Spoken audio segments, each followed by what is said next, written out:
Coming எபிசோடுக்குரிய ஒரு அசத்தலான promo release பண்ணியிருக்காங்க. வீடியோக்குள்ளே போகிறதுக்கு முன்னாடி நம்ம சேனலை சப்ஸ்கிரைப் பண்ணிவிட்டு பக்கத்தில் இருக்க லைக் பட்டனை தட்டி விட்டுருங்க. சொல்லும் போதே வந்துட்டு சிரிப்பாக தாங்க இருக்குது, செம்மையாக இருக்குது. சரி வாங்க வீடியோக்குள்ளே போகலாம். ஃபஸ்ட்டு சீனில் வந்துட்டு என்னடா மிஷின் ஓடுற மாதிரி சவுண்டு கேட்க அப்படின்னு சொல்லிட்டு ஆனந்தும் அருணும் சேர்ந்துக்கிட்டு வெளியில் வராங்க. ஆமாடா மிஷின் ஓடிக்கிட்டு தான் இருக்குது அப்படின்னு சொல்ல பக்கத்தில் இருக்கால ஒரு அல்லக்கை நம்ம தாடிக்காரர் அவர் வந்துட்டு டே யாரா மிஷினை சரி பண்ணது அப்படின்னு சொல்லிட்டு கேட்க அந்த பக்கம் கார்த்தி வந்துட்டு செம்ம மாதம் நடந்து வந்துக்கிட்டு இருக்காங்க. தீப்பொறியெல்லாம் பறக்குது. கார்த்தியை பார்த்ததுமே ஆனந்த் வந்துட்டு ஷாக் ஆகிடுறாங்க. என்னடா இது, நம்ம ஒன்று நினச்சா இங்கே ஒன்று நடக்குது, பிளான் எல்லாம் சொதப்பிடுச்சே அப்படின்னு சொல்லிட்டு அரு நின்றுட்டு இருக்காங்க. என்னன்னா ஆஃபீஸ்க்கு வந்த நாளே மிஷின் ஓடாமாகி என்ன ஆஃபீஸை விட்டு போக வைக்கலன்னு சொல்லிட்டு பார்த்தியா, நான் வந்துட்டு நம்ம குடும்பம் ஒன்றா இருக்கிறதுக்காக போகிறாரு. அவ்வளோ சீக்கிரம் இந்த சவால்லேருந்து நான் வெளியில் போக மாட்டேன், கண்டிப்பாக ஜெயிச்சதுக்கப்புறம் தான் போவேன். இவனுக்கு எப்படி இந்த மாதிரி வேலையெல்லாம் தெரியும்னு சொல்லிட்டு பார்த்தியா அப்படின்னு சொல்ல பரவாயில்ல கார்த்தி, இன்னைக்கு ஒரு நாள் தானே, பார்த்துக்கலாம் இன்னும் ரொம்ப நாள் மிச்சம் இருக்குல்ல அப்படின்னு சொல்லிட்டு அருண் ஆனந்த் வந்துட்டு எல்லாம் அங்கேருந்து கிளம்பிடுறாங்க. கார்த்தி வந்துட்டு அவங்க வேலையை பார்க்க ஆரம்பிச்சிடுறாங்க.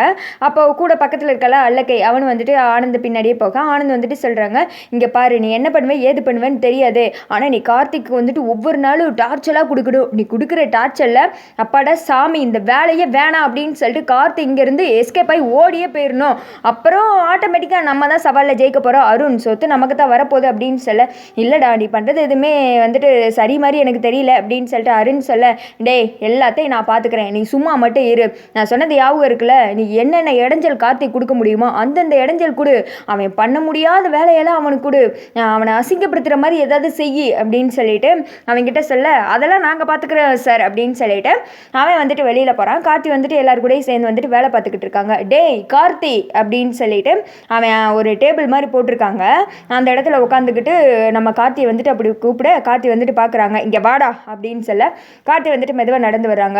என்னடா பார்க்குற அப்படின்னு சொல்ல எது கூப்பிட்டீங்க அப்படின்ற மாதிரி கார்த்தி கேட்க உனக்கு சரி நான் ஒரு வேலை சொல்கிறேன் அதை வந்துட்டு செய், என்னை வேலை பார்க்க தானே வந்திருக்க அப்படின்னு சொல்ல சரி என்ன வேலை அப்படின்ற மாதிரி கார்த்தி கேட்குறாங்க. நீங்கள் என்ன பண்ணுறனா இப்போ கேண்டீனுக்கு போயிட்டு எனக்கு சுட சுட ஸ்ட்ராங்காக ஒரு டீ எடுத்து வாங்கிட்டு வர முடியுமா அப்படின்னு சொல்ல கார்த்தி வந்துட்டு ஒரு செகண்ட் பார்க்குறாங்க. இதை ஆனந்த் அருண்லாம் பார்த்துக்கிட்டு இருக்காங்க. ஆனந்த் வந்துட்டு உனக்கு நல்ல வேலை தாண்டா அப்படின்னு சொல்லிட்டு ஆனந்த் மனசுக்குள்ளேயே நினச்சி சிரிச்சுக்கிட்டு இருக்காரு. நம்ம கார்த்தியை பார்த்துட்டு நக்கலா இங்கிட்டு வந்துட்டு கார்த்தி அவ்வளோதானே நான் போய் வாங்கிட்டு வரேன் அப்படின்னு சொல்லிட்டு நார்மலாக கிளம்ப சுற்றி இருக்கிற ஒர்க்கர்ஸ்லாம் ஒரு மாதிரி ஷாக்காகி போய் பார்த்துக்கிட்டு இருக்காங்க. என்னடா இது, என்னதான் இருந்தாலும் கார்த்தி வந்துட்டு ஓனருன்னு சொல்லிட்டு தெரியும்ல, அவர் இப்போ வேலைக்கு வந்திருக்காங்கன்னா அவர் வந்துட்டு இப்படி நடத்துகிறாங்களே அப்படின்னு சொல்லிட்டு அதிர்ச்சியில் பார்த்துக்கிட்டு இருக்க நம்ம கார்த்தி அதே மாதிரி போகிறாரு, டீ வாங்குறாரு, அப்படியே வந்துட்டு கொண்டு வர்றாங்க. என்னடா இது இப்படி புஷ்ஷுன்னு போயிடுச்சு, கார்த்தி என்ன இப்படி டீயை வாங்கிட்டு வந்து அவனுக்கு வேலைக்கார மாதிரி கொடுத்துட்டு இருக்காங்களே அப்படின்னு சொல்லிட்டு பார்த்தா அதுக்கடுத்து பண்ணார் பாரு, அதுதான் ஒரு பெரிய மாசு.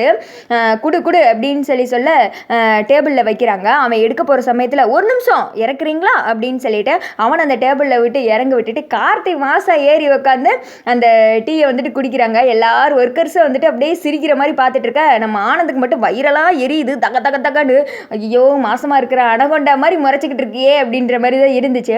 கார்த்தி வந்துட்டு அந்த டீயை கொண்டு வரும்போது ஆனந்த் முகத்தில் எவ்வளோ நக்கல், என்கிட்ட நீ சவால் வர்ற அப்படின்ற மாதிரி இருந்துச்சு.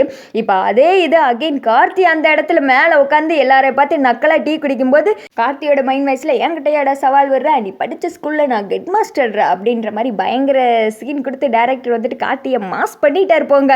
அதோட பார்த்தீங்கன்னா இந்த ப்ரோமோ வந்துட்டு முடிஞ்சிருக்கு. இனி வர எபிசோடில் ரியா வந்துட்டு ஐஸ்வர்யா கூட சேர்ந்துக்கிட்ட பிளான் பண்ணுறது, ஆனந்த் வந்துட்டு இப்படிலாம் வில்லத்தனமாக யோசிக்க மாட்டானே அப்படின்னு சொன்னால் சின்ன பிள்ளைங்க மாதிரி பிஹேவ் பண்ணுறது, அதாவது ஃப்ரெண்ட்ஸுக்காக சண்டை போட்டேன்னா நீ என் ஃப்ரெண்டு என் கூட சண்டை போட்ட அவ கூட பேசாத அப்படின்னு சொல்கிற மாதிரி பிஹேவ் பண்ணிட்டு இருக்காரு. சரி எப்படி அந்த ப்ரோமோ எப்படி இருக்குது அப்படின்னு சொல்லிட்டு கமெண்ட் பண்ணுங்கள்.